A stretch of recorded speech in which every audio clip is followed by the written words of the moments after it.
Maharashtra superfast news चॅनलमध्ये आपले सहर्ष स्वागत आहे। खास सत्याची धार लेखणीची महाराष्ट्रातील ताज्या आणि वेगवान बातम्या पाहण्यासाठी आपल्या हक्काचे चॅनल शेअर करा, लाईक करा आणि सबस्क्राईब करा। धन्यवाद।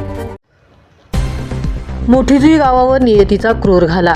वडिलांच्या निधनानंतर कुटुंबाचा आधार बनलेल्या 24 वर्षीय मयूर पाटीलचे अपघाती निधन। नियतीचे खेळ किती अजब, अनाकलनीय आणि क्रूर असू शकतात याचा अत्यंत चटका लावणारा प्रत्यय मोठीजुई गावात आला आहे। आपल्या प्रेमळ, हसमुख आणि मनमिळावू स्वभावाने संपूर्ण गावाला आपलेसे करणारा उमदा तरुण श्री मयूर नंदकुमार पाटील वय वर्ष 24 याचे सोमवार दिनांक 15 जून 2026 रोजी एका भीषण अपघातात अकाली निधन झाले।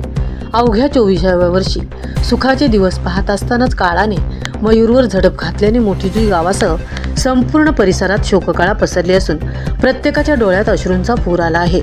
मयूरच्या आयुष्यात नियतीने काही महिन्यांपूर्वीच एक मोठा धक्का दिला होता। अवघ्या 6 महिन्यांपूर्वी त्याचे वडील नंदकुमार पाटील यांचे हे अकाली निधन झाले होते। घरातील मुख्य छत्र हरपल्यानंतर वयाच्या अवघ्या 24व्या वर्षी मयूरने खचून न जाता अत्यंत धैर्याने घराची संपूर्ण जबाबदारी आपल्या खांद्यावर घेतली। DRT CFS येथे नोकरी करत त्याने अत्यंत कष्टाने आपल्या कुटुंबाला पुन्हा सावरले आणि एक आदर्श मुलगा म्हणून आपले कर्तव्य पार पाडले। वडिलांच्या जाण्याच्या दुःखातून सावरत असतानाच मयूर आता विवाह बंधनातही अडकणार होता। आयुष्यातील या गोड बातमीचा चेहऱ्यावरील आनंद आणि उत्साह सर्व काही सांगून जात होता। आपल्या भावी आयुष्याची आणि संसाराची सुंदर स्वप्ने तो रंगवत होता, परंतु नियतीला बहुधा त्याचा हा आनंद मान्य नव्हता।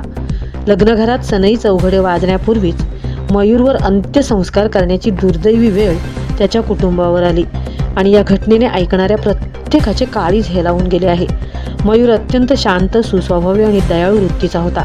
रस्त्याने जाताना येताना प्रत्येकाला अत्यंत आपुलकीने आणि प्रेमाने आवाज देणे ही त्याची ओळख होती।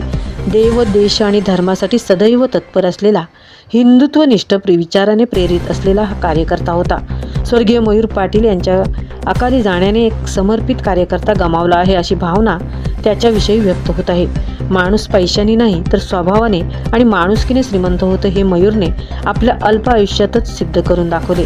आज मयूरच्या जाण्याने केवळ त्याचे कुटुंबीयच नाही तर त्याचा मित्रपरिवार, मोठीजुई गाव आणि बाहेरील प्रत्येक त्याच्या ओळखीच्या माणसाच्या डोळ्यात अश्रू दाटले आहेत। निसर्गाने एक हसत्या खेळत्या कुटुंबाचा मुख्य आधार हिरावून घेतला आहे। शरीराने मयूर जरी आज आपल्यात नसला तरी त्याचा तो हसरा चेहरा, त्याने दिलेली माया ही त्याच्या कुटुंबियांच्या, मोठीजुई ग्रामस्थांच्या मनात कायम जिवंत राहील। महाराष्ट्र सुपरफास्ट, तृप्ती भोईर, मोठीजुई उरण।